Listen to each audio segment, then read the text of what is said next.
गौतम जी, तो कंपनियां कौन कौन सी हैं और कौन सी कंपनियों पर सबसे ज़्यादा आपकी नज़र रहने वाली है जो आज प्रेजेंटेशन करने वाली है या जो अगले 3 दिन में प्रेजेंटेशन करने वाली है? अनुज, हर साल हमारे यहाँ 180 से 200 कंपनीज रिप्रेजेंट करती है कॉन्फ्रेंस में।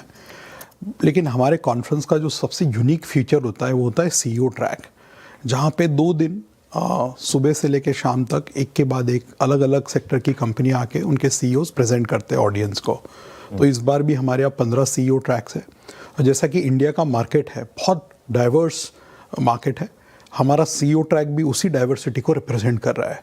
हमारे यहाँ मैन्युफैक्चरिंग से 4 सीईओ ट्रैक्स हैं, डिक्सन है, सीजी पावर है, अदानी ग्रुप का पैनल है इंफ्रास्ट्रक्चर का, इकस जो एरोस्पेस में बहुत ही अच्छा परफॉर्मेंस दे रही है वो भी वहाँ पे रिप्रेजेंट करेंगे।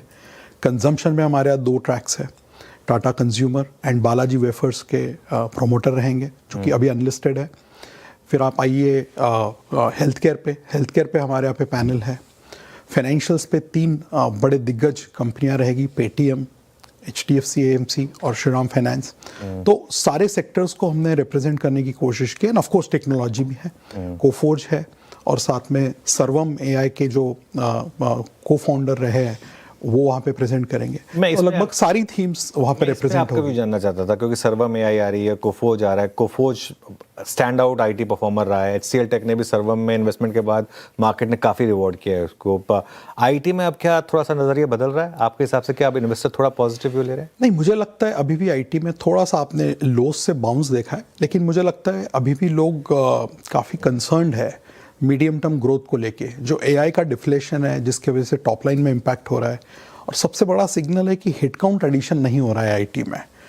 मुझे लगता है IT में भी आपको बॉटम अप ही देखना पड़ेगा। अभी वो समय चला गया जब निफ्टी में IT का वेट 17-18% होता था 2021 में, अभी 7% वेट हो गया है। वैल्यू ज़रूर है, बट जैसे कि मैं कुछ ग्लोबल इन्वेस्टर से बात कर रहा था लास्ट 1-2 महीने में यूरोप में और एशिया में, ग्लोबली लोगों को ट्रेडिशनल लेगेसी IT में भी दूसरे जो डेवलप मार्केट के कंपनीज है वो ज़्यादा वैल्यूएबल चीप लगते हैं वैल्यूएशंस पे। जैसे हमारे लार्ज कैप IT कंपनीज अभी ट्रेलिंग PE पे 15-16 आ गया है, लेकिन ग्लोबली कुछ कंपनीज ऐसी है जो 9-10 के PE पे अवेलेबल है। तो IT को मुझे लगता है ग्रोथ के अलावा जो बाकी सारे न्यूज़ फ्लोज है AI को लेके, जो पूरा एक डिसरप्शन का जो माहौल बना हुआ है वहाँ पे पिछले 2 सालों से, लॉन्ग टर्म विजिबिलिटी क्लाउड कर रहा है। कुछ इक्का दुक्का कंपनीज रहेंगे बॉटम अप बेसिस पे, जैसे कोफोर्ज है वो स्टैंड आउट करेगी, परसिस्टेंट है वो स्टैंड आउट करती है, बट मुझे लगता है ओवरऑल माहौल अभी भी बहुत कॉशियस है और हम भी अभी अंडरवेट ही है हमारे मॉडल पोर्टफोलियो में IT में। ओके, रजत जी, एक बड़ा जो सवाल उठ रहा है कि FIIs कब आएंगे भारत, और क्योंकि आपके काफ़ी क्लाइंट्स FIIs भी हैं इस समय, हमने कुछ ग्रीन शूट्स देखे पिछले कुछ दिनों में, कुछ FII की बाइंग देखी है, लेकिन मैं एक डेटा पॉइंट देख रहा था कि पिछले 6 सालों का या कई सालों का नेट इन्वेस्टमेंट ज़ीरो है। 10 सालों का, हाँ 10 सालों का नेट इन्वेस्टमेंट ज़ीरो है। ये क्यों हुआ है?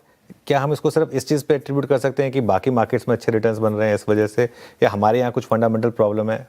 फीडबैक क्या कह रहा है आपको? देखिए, जो FII का पैसा होता है वो जहाँ परफॉर्मेंस होती है वहाँ जाता है। पिछले 3 साल अगर आप ग्लोबली देखें तो पूरा का पूरा theme new age AI dominant रहा है। एंड US में आप देखो तो ट्रिलियन से 4 ट्रिलियन की मार्केट कैप की बहुत कंपनीज बनी है, तो उनके लिए बहुत राइटफुली पैसा वहाँ लगाना जरूरी था, राइट। जब वो थीम वहाँ पर थोड़ी सी रुकेगी, वो मनी वापस कहीं ना कहीं पर फ्लोट होगा एंड हमको हमारा शेयर का पैसा over a period of time मिलेगा। हमको हमारे मार्केट को और अट्रैक्टिव बनाना है from a growth point of view, जो बन रहा है, राइट।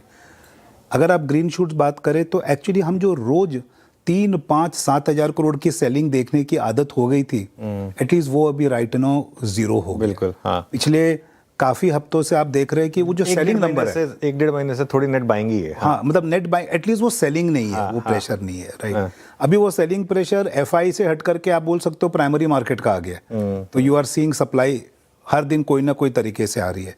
बट जितना हम अपने डेस्क पे या इंटरेक्शंस पे देख रहे हैं, जो दुनिया के बड़े बड़े FIIs है वो इंडिया का टूर करना शुरू कर दिए हैं, राइट। और राइट नाउ वो धीरे धीरे मिड कैप्स और स्मॉल कैप्स के थ्रू ही अपना पोर्टफोलियो बना रहे हैं, बिकॉज वो भी ग्रोथ के पीछे फोकस करते हैं। तो तो आपको ना उनका बाइंग बड़ा निफ्टी में नहीं दिखेगा, आपको भी उनका बाइंग बड़ा आउटसाइड निफ्टी दिखेगा। ये जो आप इतने डील्स, ब्लॉक्स, QIPs देख रहे हैं, इसमें पार्टिसिपेशन FIIs का बहुत अच्छा इम्प्रूव हो रहा है। एंड मुझे लगता है that will be the source of money flows for us into this market. और एक बार लोग वापस मार्केट के अंदर आ जाएंगे तो फिर वो सेकेंडरी मार्केट में भी लगाना शुरू कर देंगे। बिल्कुल। राजा जी, एक जो आपकी मैं लिस्ट देख रहा हूँ कंपनीज की, उसमें एक और नाम स्टैंड आउट करता है, डिक्सन टेक। ये जो डिक्सन स्टोरी रही है भारत की पिछले 10 साल की, एक शायद PLI और मेक इन इंडिया की सबसे बड़ी स्टोरी रही है। ऐसी कुछ और थीम्स, और इन पर्टिकुलर थीम में अब पिछले 1 साल में थोड़ा सा वॉलेटिलिटी आई है, इस पर आप क्या व्यू रखते हैं अब? सो देखिए, मतलब आप तो मार्केट में दशकों से हैं, राइट? 2 दशक से, 2.5 दशक, तो 2 दशक बोल सकते हैं, राइट? अगर आप कोई भी थीम देखें जो 10 साल प्ले करती है, तो उसमें बीच में कुछ ना कुछ एबरेशंस आएंगे, राइट? इंडिया में EMS की जो अपॉर्चुनिटी है, ये एक डेकेडल अपॉर्चुनिटी है, राइट? क्या होता है, हमारा मार्केट कभी इतना एक्साइट हो जाता है कि 40p को 80 कर देता है। कंपनी की अवस्था ठीक है, बट P गलत हो जाता है, तो that P has to go through a period of consolidation, जो डिक्सन में हुआ है। 18,000 का भाव 10.5-11 हो गया, फिर अब धीरे धीरे रिबाउंड कर रहे हैं। बट ये मल्टी ईयर अपॉर्चुनिटी है।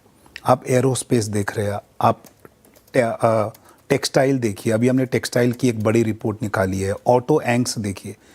आज हम जिस मार्केट के लेवल पर है या इकोनॉमी के लेवल पर है, राइट, मुझे लगता है diversity of growth in India is getting very good.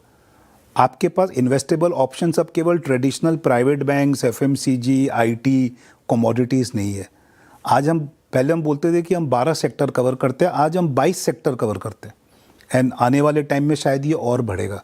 मुझे लगता है ये हमारे मार्केट के लिए बहुत हेल्दी ट्रेंड है। कमिंग टू डिक्सन, वो लीड करता है इस पूरे EMS स्पेस को।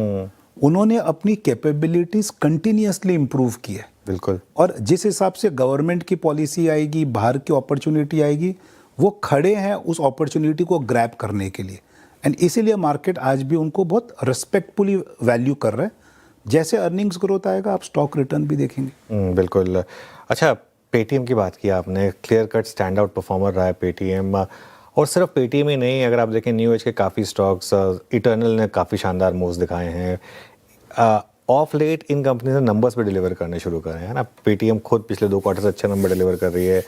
इस बार होनासा के नंबर्स शानदार रहे, नायका के नंबर्स काफ़ी शानदार आ रहे हैं, लेंसकार्ट के नंबर्स, मीशो, ये सब। तो क्या आपको लग रहा है आगे जाकर हमारा इंडेक्स चेंज होगा? अगले 10-12 साल में इनमें से कुछ कंपनियां इंडेक्स का हिस्सा बनेंगी? जरूर, ये तो होना ही है अनुज। एक तो आई चुकी है, क्वेश्चन ये है कि कब होगा, राइट? हमारा इंडेक्स आज भी मुझे लगता है कई सारे पुराने ज़माने के कंपनीज को रिप्रेजेंट करता है, इसलिए इंडेक्स का अर्निंग्स हमारा थोड़ा पीछे चल रहा है ग्लोबल और रीजनल मार्केट के मुकाबले। और ये सिर्फ फाइनेंशियल्स की बात नहीं, आपने जो एग्जांपल्स दिए फाइनेंशियल्स के, कंजम्पशन में भी यही है, हेल्थ केयर में भी यही है, टेक्नोलॉजी में भी यही है, और इंडस्ट्रियल्स में भी यही है। आप अगर देखेंगे 5 बड़े कोहोर्ट्स में इंडिया के, ये 5 कोहोर्ट्स में जो पुराने बेलवेदर बहुत ही बड़े लार्ज वेल रिस्पेक्टेड कंपनीज है, इनकी ग्रोथ थोड़ी सी थम गई है पिछले 3-5 सालों में। और हर सेगमेंट में जो ग्रोथ आ रही है वो या तो न्यू एज कंपनी से आ रही है या उसी सेगमेंट में जो निश सेगमेंट को कैटर करते हैं। जैसे कंजम्पशन में आप देखिए, स्टेपल्स में कोई ग्रोथ नहीं रहा है पिछले 10 सालों में, लेकिन डिस्क्रिशनरी, चाहे ज्वेलरी हो, चाहे होटल हो, चाहे कंज्यूमर ड्यूरेबल हो, बिल्डिंग मटेरियल हो, वहाँ पे अच्छी ग्रोथ आई है। फाइनेंशियल्स में भी बैंक्स को हटा के अगर आप देखते हैं तो नॉन बैंक्स, कैपिटल मार्केट, ये सारे सेगमेंट पहले लिस्टेड ही नहीं होते। 10 साल पहले इंश्योरेंस लिस्ट हुआ, फिर AMCs लिस्ट हुए, ब्रोकर्स आए, वेल्थ मैनेजर्स आए, और अभी फिनटेक्स भी लिस्ट होंगे। तो मुझे लगता है हर सेगमेंट में आने वाले 3 या 5 सालों में आपको जो पैसा बनाने का अपॉर्चुनिटीज़ और मौके मिलेंगे वो काफ़ी डाइवर्स हो जाएंगे। ऑलरेडी हो चुके हैं, बट मुझे लगता है और ज़्यादा होंगे। कोई और थीम जो आपको लग रहा है कि इस कॉन्फ्रेंस से जिसमें आप पर्सनली काफ़ी एक्साइटेड हैं? ऑब्वियसली आमिर खान आ रहे हैं, वो उनको छोड़ देते हैं, लेकिन इसके अलावा और कोई थीम जिसको लेकर एक्साइटेड हो? मुझे लगता है आप, जैसे आपने गौतम से भी पूछा और उसको कॉन्फ्रेंस की थीम से भी करे, तो आप पूरे कॉर्पोरेट सेक्टर को 3 भाग में डिवाइड कर दीजिए: emerging profit pool, expanding profit pool और रिकवरी प्रॉफिट पूल। मुझे लगता है इस कॉन्फ्रेंस में रिकवरी प्रॉफिट पूल एक नया थीम बनेगा। जैसे जो सेक्टर्स पिछले 2-3-4 साल से डिलीवर नहीं किए और उनमें आपको ग्रोथ रिटर्न करती दिख रही है, जैसे अभी हमारे कंज्यूमर एनालिस्ट ने QSR के ऊपर एक बहुत बढ़िया रिपोर्ट निकाली और 3 साल के कंसोलिडेशन के बाद उस सेक्टर में ये क्वार्टर पहली बार एक अच्छा ग्रोथ आया और आप स्टॉक्स देखें तो दे आर रिस्पॉन्डिंग वेल, चाहे वो बर्गर किंग हो, देवयानी हो, आज जुबिलेंट है, राइट। सिमिलरली आप अगर बैंक्स में देखेंगे तो आप देखेंगे कि जो पहले के बैंक्स जो डिस्काउंट में ट्रेड करते थे, जो मिड साइज बैंक्स है, वो अब ऊपर आ रहे हैं, चाहे वो फेडरल बैंक्स हो, RBL हो, अब वो प्रीमियम डिमांड करने की परफॉर्मेंस कर रहे हैं versus the other large bank. तो मुझे लगता है रिकवरी प्रॉफिट पूल, वहाँ पर इन्वेस्टर्स उन स्टॉक्स को री-रेट करने के लिए ज़्यादा फोकस करेंगे। इमर्जिंग प्रॉफिट पूल जो आपने कहा, जो न्यू एज है, राइट, मुझे लगता है वहाँ पर समझ केवल बेहतर ही होगी with every passing quarter and उनका कंपोजिशन पोर्टफोलियो में आज भी वो पोर्टफोलियो में टॉप 10 में नहीं आते। आने वाले टाइम में हर टॉप 10 में 2-3 ऐसे स्टॉक होना बहुत जरूरी है। चलिए, आज हमारे साथ जुड़ने के लिए बहुत बहुत धन्यवाद। ऑल द बेस्ट आपको कॉन्फ्रेंस के लिए। गौतम जी, आपसे मंडे को हम दोबारा बात करेंगे opening day of the conference के लिए।